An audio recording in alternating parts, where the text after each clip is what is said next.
Hey everyone, how you doing? This is Amon Green, Green Bay Packers all-time leading rusher, and you're watching Packers Total Access Live, your daily source for Packer content. Go Pack, go!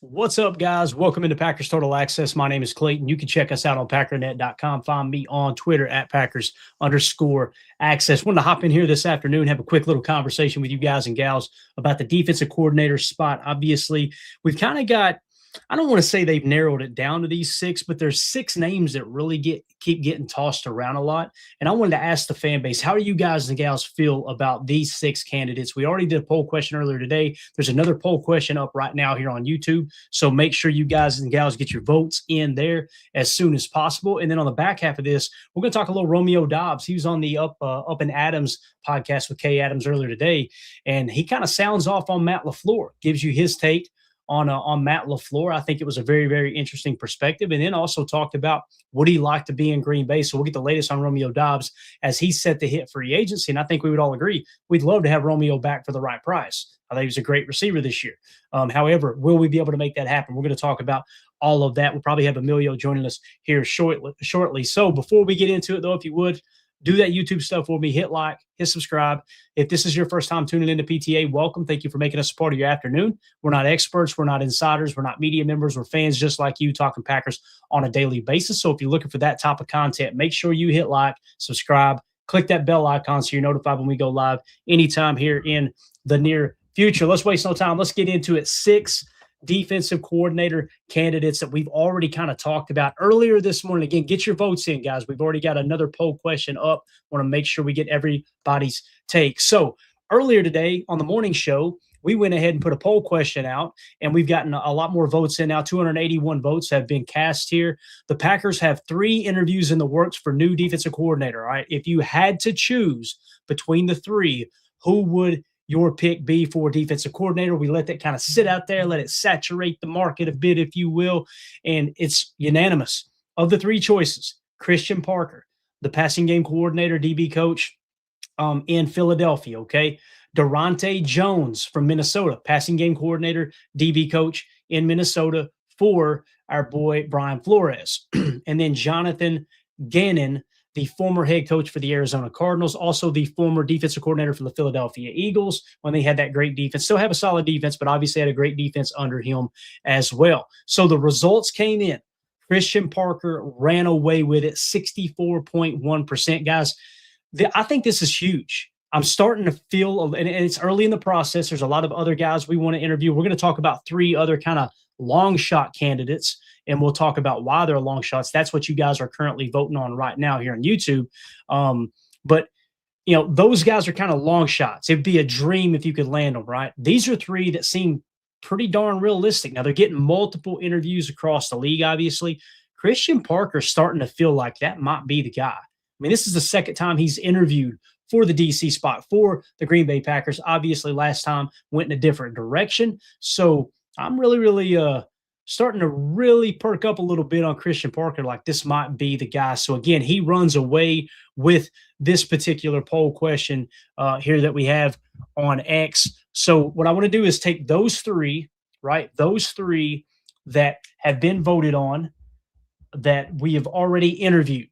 Okay, so Christian Parker wins that poll question. Now, let's shift gears. And I just put this poll question up not too long ago, so we'll see how many votes we got. We're up to 171. That's a pretty decent sample size of the long shots, if you will, the guys that are a little more established, or maybe the guys that are I'll explain why each of these are a little bit harder to maybe sign, okay? Which of these 4 choices would you prefer to have as the Packers' new DC? Number 1, Brian Flores. Obviously, he was the defensive coordinator for Minnesota. If you're going, whoa, Clay, that's a lateral move. No, Brian Flores is a free agent. So why is it a long shot?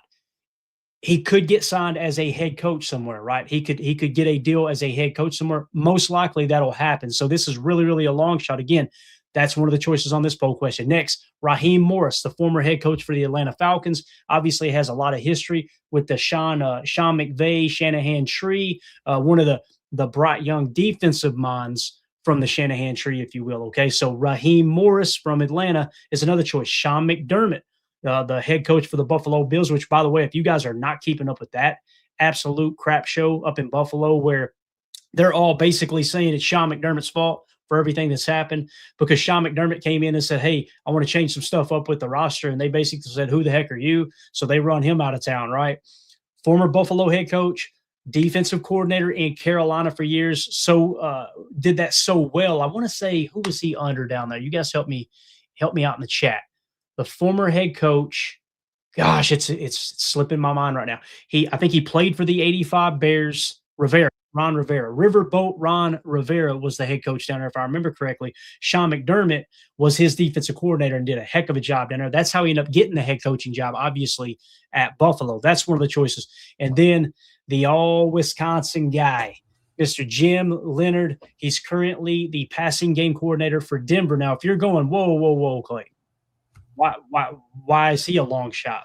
Because passing game coordinator. However, Vance Joseph, their defensive coordinator, might get a head coaching job as well. Now, there's two schools of thought here. Some people look at Jim Leonhard and go, oh, we'll definitely have a shot at him. Oh, Brian Flores, we definitely have a shot at him. And then you got other people on the intrawebs that'll tell you, Brian Flores will never be available.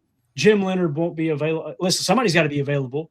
Everybody we throw out there, you say, oh, he won't be available. There's only 32 teams, Hoscat, and we're one of them, right? So I can't stand that. It's just like draft season. We start talking about prospects. We're like, he'll never be there. Goody would never draft him. Shut up. Like, can we just talk a little ball here, for God's sake? So, with all that being said, Flores, Raheem Morris, Sean McDermott, Jim Leonhard. Here is the vote on X. 214 votes now. Brian Flores, 65%. How much, Emilio? How much did we just say? Oh, man, I should have been ready for that. Oh, you're good, dude. You just jumped in here. You kidding me? Tim would be disappointed. 65%. 65%. That's what So Brian Flores runs away with it at 65% on YouTube, or I'm sorry, on X. We'll check YouTube. Second place, Jim Leonhard from Denver. Third place, Raheem Morris. Fourth place, Sean McDermott. So everybody a little sour on Sean McDermott here, Emilio. That kind of, I don't want to say it catches me off guard, but that's just interesting seeing that he's probably there's only three guys on this list, right, who are former head coaches. Right. Brian Flores, Raheem Morris, Sean McDermott. Of the three, I think it's really, really, really safe to say Sean McDermott had the most success as head coach. But people obviously see Brian Flores as a dominant defensive coordinator. I got to ask you, I'm going to put you on the spot here, man. Who would you pick of these four right here? Brian Flores, Raheem Morris, Sean McDermott, or Jim Leonhard? Wow. I've been back and forth on this. At first, I was thinking Flores, right, for what happened. And then when they let go of Sean, that kicked around in my head for a while. Just because, he'd been up in the cold, right? He understands what it's like. He understands a franchise QB. He realizes, I think that they just built that defense a little bit too fast for his kind of style. They were kind of a little light in the loafers and tried to play with speed. And I just don't think they had that physicality, but I think actually I'm kind of on Sean right at the moment, but, Jim Leonhard would probably be 2. Flores would be 3, I think, for me. Right at the moment. Obviously, I can change, but I just like the fact that you get somebody that's been through that grind. He got let go, been to the playoffs. I don't know how many times, 6, 7, 8, 9 times, whatever it was. So he knows how to get there. You can kind of bring that mentality with you. I like that thought. No, I got it, man. And Packer Doug agrees with you. You said Sean, right? Emilio, that was the final choice. Yeah. Yep. Packer Doug says, I voted for McDermott, defensive orientation, and brings head coaching experience for Matt LaFleur to tap into. That's a huge factor. It is. And, here's the thing, too. Raheem Morris kind of brings a little bit of that, too, a little bit of head coaching experience. Yep. But we all know Raheem Morris, Matt LaFleur, good friends. It's like, do we want to, and I think that is overstated when people say he needs to stop hiring his friends. If you're a great coach, I would rather you have that kind of that personal relationship, that guy that you've been in the trenches with, right, so to speak. So it makes sense. But I do love what you guys said there with McDermott. I think it's very, very interesting. So again, on Twitter, it was Brian Flores 1, Jim Leonhard 2, Raheem Morris 3, and Sean McDermott 4 is the order in which it fell. Now, if we hop over to YouTube, I can't put it on the screen, but I'm going to read it off to you guys. Let's see if it matches here. Oh, no, I screwed up. Yeah, I was waiting for it. I left one off. I'm so sorry, guys. So Raheem Morris. Forced their hand, Clay. I see what you did there. Yeah, I was controlling the vote, man. This is the safest, most secure vote we've ever done on PTA. All right. So Brian Flores, 55%. Looks like we got 49 votes in there already. So 54% now. Brian Flores running away with it. Second, Jim Leonhard at 26, which matches what we see here on X. Then Sean McDermott at 20%. So I imagine a good chunk of the Sean McDermott votes probably would have went to Raheem Morris too. I feel comfortable saying that we've gotten our answer here, Emilio. So before you hopped on, we were talking about the candidates that already interviewed or are set to interview with the Packers, right?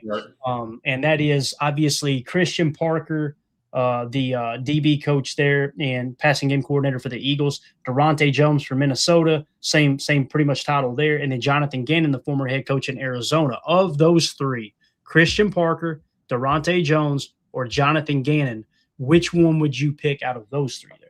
When I was driving back, I was listening to Ryan break those down. I think Parker would probably be my lean where you're going, just because you get Quinyon Mitchell, you got Cooper DeJean, a lot of guys that have developed off of draft picks that we were also eyeballing the whole time. And you got those guys to kind of excel. You bring them to the playoffs. Yeah, it seemed like there was a lot more issue on the offensive end than there was on the defensive end with the Eagles this year. They were going through it with their receiver, their QB, coach, all that stuff. But the defense kind of was humming along. And, you got a couple of Georgia guys there. I feel like you can sort of bring that mentality right over here, and it would sort of just slide right in like a puzzle piece. So I would go with Christian Parker there.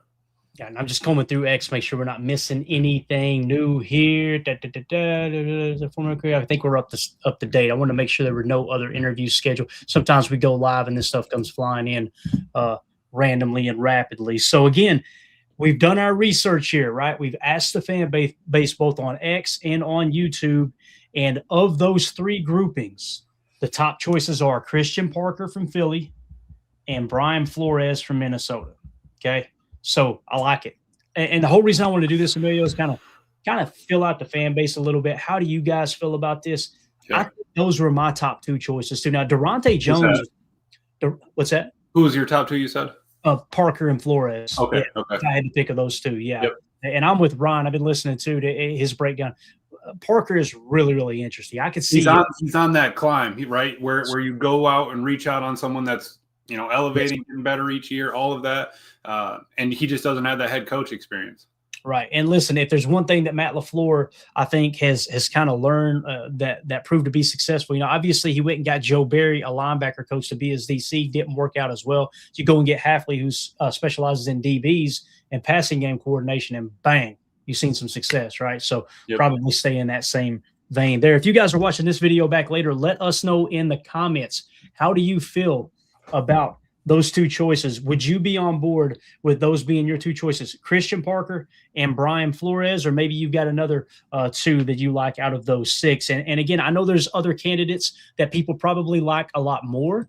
I chose them because that's kind of narrowing it down. A realistic, here are the guys and gals, or here are the guys that got or have interviews scheduled, and then of course you got the three that are like, man, we dream, right? Yep. So. Yeah. So if you guys are watching this back later, let us know in the comments, how do you feel about those six candidates? Which two would you choose? Make sure you hit like, subscribe, click the bell icon so you don't miss out on future live streams. We got a super chat here from Josh Martin. Thank you so much, Josh. He says, read it for me, Emilio, while I write this timestamp. Yeah, Josh Martin says here, after today's Bills press conference, love the deep dive. Josh, keep that up. I think McDermott got shafted. I think recent bias is hurting McDermott. I believe he's a great DC. And again, when you're the head coach, you got to handle it all, right? You're worried about Josh Allen. Josh, hold on to the football. I got to get my D back out there, all that stuff. Let him just go back to being a DC for a minute, get his foot under him. I bet, you go out, you hire him at the Packers. We go to the playoffs 1 or 2 years, he's gone, right? I mean, he would be hired back out by another team, no problem. I feel like if you're looking at a coach like that, he has talent. Is somebody that you wouldn't mind getting on your staff. And I just love having that extra knowledge of being a head coach, having to carry a team with them, and obviously Hafley had that, but it was college, right? So let's get an NFL, one of the 32. Those are good odds. Yeah, completely agree. Thank you for the super chat there, Josh. You are the man. Also, J. Cole says, where the hell is Tim at? We need him in. Tell me about it. We need him in here. What are we doing? He is a G. That's correct, Coach. Tim is doing way more important things right now. He had some stuff come up this week. He'll be back in the fold very soon. I'm trying to put just enough pressure on him, Emilio, but not too much pressure. We got to get you back in here, Tim. You know what I mean? It's like Jello. It's like Jello. You can push it, just not too much. You know what I'm saying? Right. Give a little, take a little. Absolutely. All right. Next topic here, guys. Let me time stamp it. So, Romeo Doubs was on the Up and Adams with Kay Adams earlier today, and we're going to play a couple sound bites from him. Now, we talked about Romeo Doubs. If you guys are following along on patreon.com, patreon.com/Packer Fan Total Access, the best way to support what we do here at PTA. We kind of broke down some of the guys that are set to hit free agency. What's their market value? All that stuff, right? Romeo Doubs' market value, I'm trying to remember right offhand, was $12 million is what they're saying. Will he get more? Possibly. Will he get less? Possibly, right? We all know that anything can happen once you hit free agency. But how does Romeo feel? Emilio, you remember last year, Romeo Doubs, it was last year he got suspended, right? Not this past season, but the year before. He got suspended. Maybe he wasn't happy with his role on the team, this and that. Right. People were thinking he's going to be gone. I know I was one like, man, if there's one person you could just trade away, it'd probably be him if there are problems behind the scenes. Of course, Matt LaFleur got asked about it earlier this year, and he went to bat for Romeo, said Romeo ain't going nowhere. I remember him saying that right before the trade deadline, right? Well, he was on Up and Adams with Kay Adams. I'm going to throw this up here, and let's listen to what Romeo Doubs had to say about Matt LaFleur and his ability to lead such a young roster. I love Emilio. I feel like I've been talking to a brick wall all year long. So many more people. I heard Rob Domofsky mention it earlier. Several people, Wildy and Tausch, have been talking about.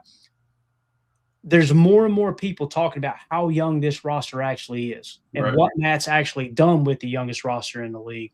And I love this take from Romeo Doubs. About 1:50 long. We're going to react to it, and then we got one more soundbite from this podcast as well. So here was Romeo Doubs. Let's kind of put yourself in his shoes, guys. He's set to hit free agency. Does he want to stay in Green Bay? Does he not? This is his opportunity, right? He's pretty much out the door if he wants to be. This is his opportunity to rake Matt over the coals if he wants to. Here's what Romeo had to say about Matt LaFleur. What is that relationship?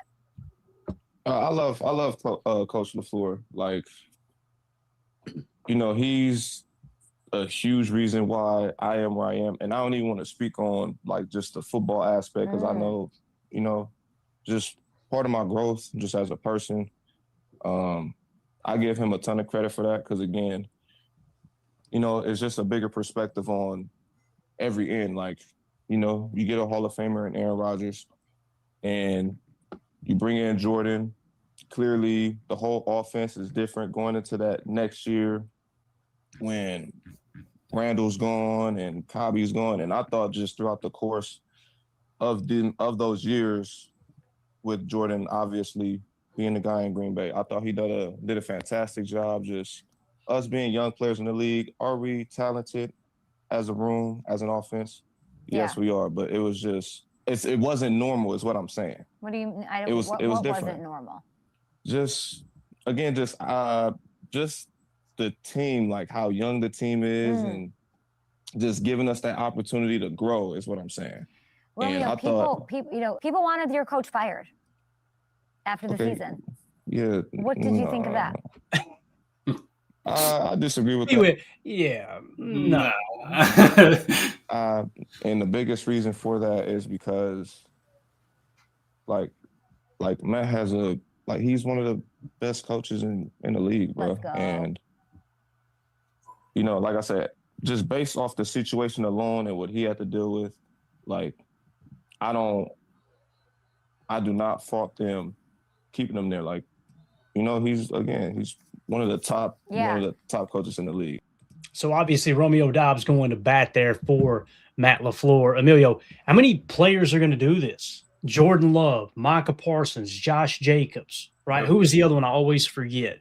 Micah Parsons, Jordan Love, Josh. There was another one too that was Tucker. Yeah. Same thing. He kind of laughed it off like, what the hell are y'all talking about? Right. What do you mean fire him?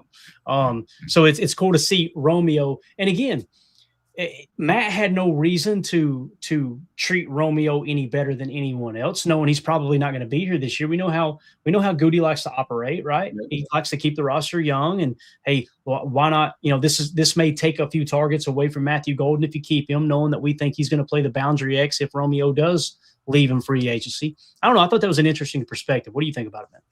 Yeah, I felt. That's oh man, we'll have to hit it, Dennis. But I feel like Rome's I'll go ahead and do it right now before you get into Please. it. Dennis, since you asked, he said Tucker's in a better place now. Here you go. Tucker is in a better place. Go ahead, man. Great. Just what a drop. Yeah, I mean, you think about it, like, all right, Matt's what, 40, right? I think he got the job when he was 38, 39 or something. He's a 34-year-old leading 20, 30-year-olds, right? I mean, it's a grown man leading grown men. And Matt's able to do that, right? Maybe he was, oh, shucks, Matt LaFleur at the beginning. He is Tupac Matt LaFleur now, and he can handle a locker room. You see the way they rally around him. You see how Vrabel's got that one clap kind of thing. Maybe Matt doesn't have that, but why do you don't need that for your team. However your team works is how it goes. And I think that the fact that you have so many players out there batting for him just shows that he is a genuinely good person. Like if he didn't care about, you got to care past just the football, right? You can't get somebody to go out there, fight for you, to leave it all on the line, bleed for you if you're only caring about what they give you in the 15-minute quarters, right? You got to care about, when you go home, you got to be happy when you go home. How's your life? How's the kids? All that stuff matters, right? It's still real life. They're still human beings. And Matt does a great job of being able to split that, but also, hold them accountable and keep them on track. But yeah, the fact that Rome went from, quote unquote, people said where he was a head case, he's got all these problems. He was off some time, he got suspended. And the fact that he turned it around, it's kind of like that Sean Ryan look where it's like, hey, I'm going to get on you because it was like in school, right, Clay? If you're the best player, you're a top 5 player, that coach is going to get on you all season long. He better. Right. Because he needs to make sure that he's on you so that you can get the best out of yourself. That's what Matt does. And I feel like Rome believes in that and loves that he is like that. Yeah, and he did it with Malik Heath too. I remember Malik Heath's first training camp. Malik Heath came out of college with a lot of problems. I think he got in a DUI in college, and that's why he fell in the draft, and many people didn't take a flyer on him. Matt LaFleur gave him a shot, and Matt LaFleur said, I remember at a not a preseason presser, but a training camp presser, so I'm going to ride his ass. Like, I'm going to make sure I get the best out. Now, it sounds like he screwed up again down the stretch, and obviously Goody and them decided to move on. Will he be back? Possibly. But I think Matt genuinely does care about people. And I know there's a portion of the fan base, I don't care. I want to win. I got you. I completely understand. I want to win too. But you cannot just toss this to the side. Again, people don't care what you know till they know that you care. They're not going to listen to you. They're not going to be coachable. They may be coachable on the surface. Yeah, coach got it. Coach got it. They're not going to truly give you everything they got. Like the old Lombardi quote, what battles are won in the hearts of men. Yep. And once you've won their heart, they'll follow you anywhere, right? Like that is coaching. Coaching is teaching. Teaching is really caring. It's about showing that person, listen, I'm trying to do what's best for you. It may hurt a little bit now. And I think Dan Campbell's done a good job of that in Detroit. Now this year took a step back. We'll see how they respond next year. They had a lot of injuries just like we did, but he did the same thing. I remember that training camp clip from Dan Campbell where he was talking to his players going, guys, I wish we didn't have to do this. I wish we didn't have to put in all this work. I wish we didn't have to hurt in training camp. Believe me, if there was another way of doing it, I would do it that way. But we've got to do this because he's been a player in the league. He knows what it takes. Now, Matt doesn't have that experience as a player, but I think that players do respond to him really, really well. Again, man, you made the playoffs 3 years in a row having the youngest roster. It's just wild. So here's Romeo Doubs. Now, all of that, throw it to the side, all the lovey-dovey stuff, right? Will Romeo Doubs be back in Green Bay? The first question is, does he want to be back in Green Bay, right? Mm-hmm. Here's the other thing, too. It'd be real easy to go, it's a business, and that's it. Just leave it at that. He took this answer a little bit further on Up and Adams with Kay Adams. Listen to Romeo Doubs when he was asked about his future. Will you be? And I would leave that unknown. I would love to be a Green Bay Packer, but I'm just aware of this business. I understand how things go. And I just keep it short. Keep it real short. Can I ask you this? When you're on Amazon buying things, like you look at like value, priority, what's important? I'm going to go over a little. I'm so sorry. What's important to you as a free agent? Is it being a true labeled wide receiver one? Is it like what's important to you, as you will hit the market and you'll get wined and dined by teams wanting to bring you home. I got to be honest. I get it. Free agency and money and all this other stuff. But when it really come down to it, I just want to play football. And again, yeah, the situation is everything. I know there's a lot of energy that goes into that. But like I said, when it come down to it, I still got to be a ball player. I still got to go out there, make plays, be a team guy, be reliable, and just to continue to be a leader that I'm growing into. Sounds like you want to be a Packer, but I will tell you, go take the nice dinners, because I think you're going to have teams like the Chiefs, and I think the Ravens. I'm looking Giants. I made a list. Saints, Titans. You can go team up with Hafley. There will be lots of calls for you, Romeo Doubs, and I hope you enjoy that. Ultimately, I hope. I'm telling you, dude, watching his reaction to, I know you guys couldn't see the video. Obviously, we got to be careful with that. But he kind of grinned a little bit. Like, this is a guy who came up from obviously a very rough upbringing. It's been talked about a little bit at time. He grew up, I want to say in South Central Los Angeles. I could be wrong, but somewhere out in LA is where he grew up. And you got a guy, he's worked his ass off to get where he's at. Right. And to see him grin a little bit like, and there's going to be people that, that want me, and it's going to become a little bit of a bidding war. I'm just so excited for him and Malik, to be honest with you. I would love to have them both back as Packers, but that's one we haven't really talked about much. If Malik does go to Miami, what if Romeo ends up in Miami with Malik and Jeff Hafley? How cool would that freaking be? So again, when it comes to Romeo Doubs, the calculated market value, $12 million. We've been very vocal that if you can get him at $12 million per, I don't think it's a bad move. I don't. Now, it'd be it would not be in the best interest of Romeo Doubs, right? I hate to say it that way. That's the way the business works, and that's why I'm kind of rooting for him to go get. I want him to break the bank somewhere else. Just get everything you deserve. But if he goes out there and the market ain't there, $12 million per. Let's say a 3-year deal, Emilio. 3 years, $36 million, right? So $12 million on average, and let's say it's $10 million guaranteed. You can essentially get out of it after one. It could be a 3-year deal that's really a 1-year deal, right? Okay. And then if he performs and continues to get better, this year I think he was our leading receiver, right? I mean, it was a guy that was leading in targets. Obviously, you've seen when the lights came on in the playoffs, dude played phenomenal.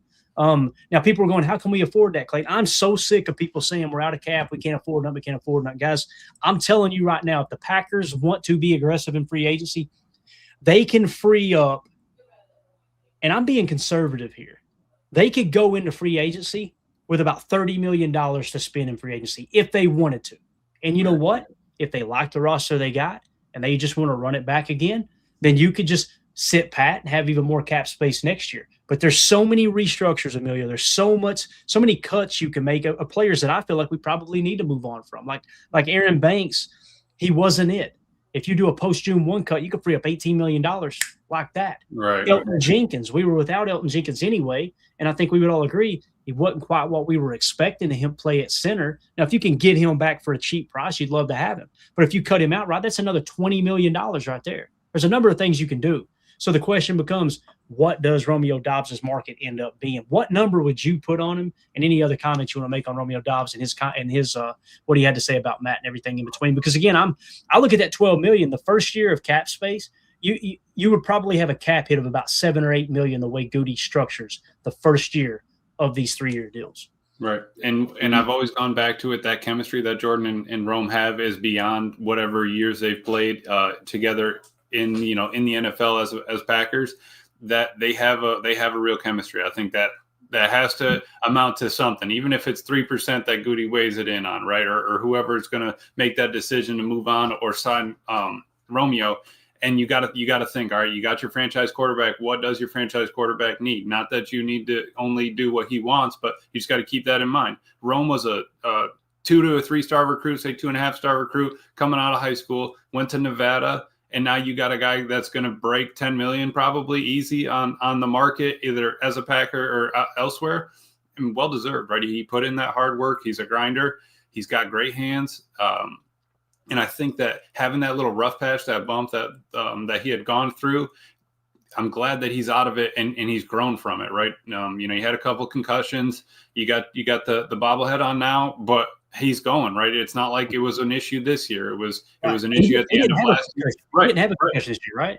Exactly. So and being able to be on the field is a huge thing. And remember, we didn't have Christian half the year. We didn't have Reed most of the year. When Christian came back, Tucker was gone. We had a lot of moving parts, and who was always there was Rome. I mean, and we always talk about, you got to be on the field to, can't make the club in the tub. And to put out your best effort for Rome, for a Packer, or to make that money elsewhere. He did it this year. And that's all we could have asked for him. I would love to have him back. I think max we'd probably go as 12, 13-ish on our end. I'd ideally like him around 10, but you're going to have to pay a couple of guys moving forward. I think you maybe be able to use Rome as a 3-year bridge, maybe sign him for a 4-year deal. You can get out in 2 to 3. And then when you're ready to sign, Kraft and Reed and all them, you still might be able to move some money around and make that happen. I wouldn't be opposed to bringing Rome back. I really wouldn't be.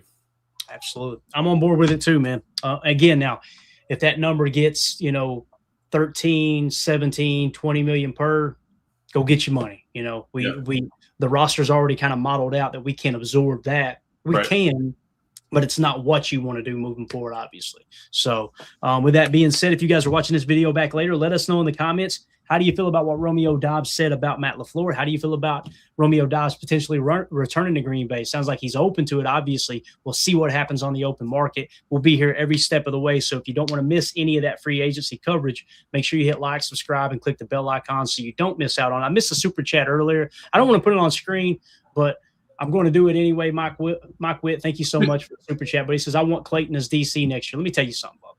If Clayton is your defensive coordinator next year, everybody getting fired. They turning the roster over. They running everybody out of town. I promise you. I appreciate the $2 dono there, man. But I'll tell you, I'm about to get ran out of town if I don't wrap this stream up. We got dinner reservations. I think you do too, Emilio. So 6 o'clock. I'm going to be getting in trouble if I don't get over there, get cleaned up, and get her to these dinner reservations. If we're late for that, I'm sleeping in the yard, and it's going to get cold. Hey, it's simple, right? You just got to feed them, right? You just got to keep them happy. Make sure they're fed. You're good to go, and that's half the battle. Telling you, man. And the secret to a good marriage is saying, you're right. That's it. You're right. I was wrong. You're right. That's it. You're 90% there if you can just practice those words. So the chat was loving you this morning, though, Clay. They were saying that you were Dr. They were calling you Dr. Clay, like Dr. Dre, and Tupac LaFleur. I love that, man. You were right here, Packer Doug Dennis. I don't know what's better, Tupac LaFleur or the Tupac Clayton we got this morning. My man was El Fuego. I'm glad y'all feel like that because as soon as I stopped the stream, I went, God, I shouldn't have went on there. Dr. Clay, Mr. NWA. I mean, we got it. We're cooking. Yeah, I don't know. Thank you. Appreciate it, right? Get back in that again, Lord. But again, anybody that has access to Patreon, that link for the draft board updated, Clay, is in there. So we are cruising, ready to go. What you got? 300 plus? You said. Well, we'll start getting some numbers in there. We've got 395 prospects. First of all, there's 800 prospects on the board. That's 300 more than last year. We had like 550-ish last year. Yeah. So we got 395 that already have an average score. So it's kind of like, all right, it's enough data that you're getting a really good idea of the assortment of the draft board. So it's looking really, really good. I'm excited about that, man.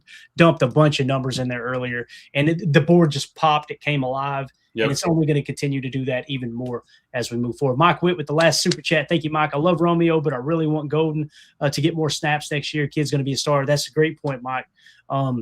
If you ask me going into next year, you can choose. You've got the final say. Which one do you want playing Boundary X, Romeo Doubs or Matthew Golden? I want Matthew Golden.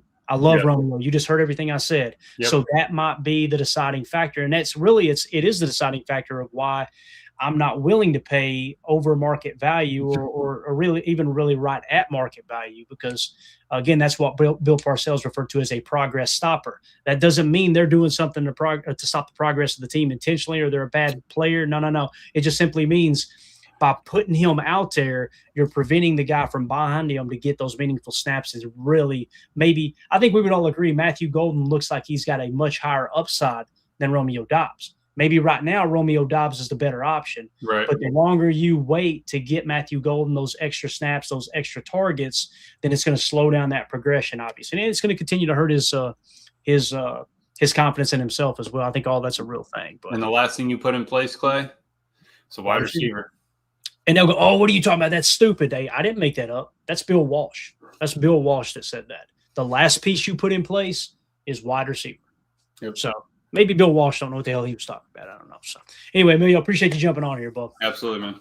All right, guys, we're out of here. We will be back tomorrow morning for any breaking news. I'll be at dinner, calling through Twitter off to the side when she ain't looking, trying to see if we get another DC interview or not. But we're going to be going live at 10 o'clock when he gets home, full, about ready to pass out. We got a DC. Exactly. So we'll see you guys and gals tomorrow. Thank you all so much for all the support. You're awesome. Hit like, hit subscribe, click the bell icon. That's Emilio. My name is Clayton. This is PTA. Go Pack Go. There we go. We're out. Bye, guys.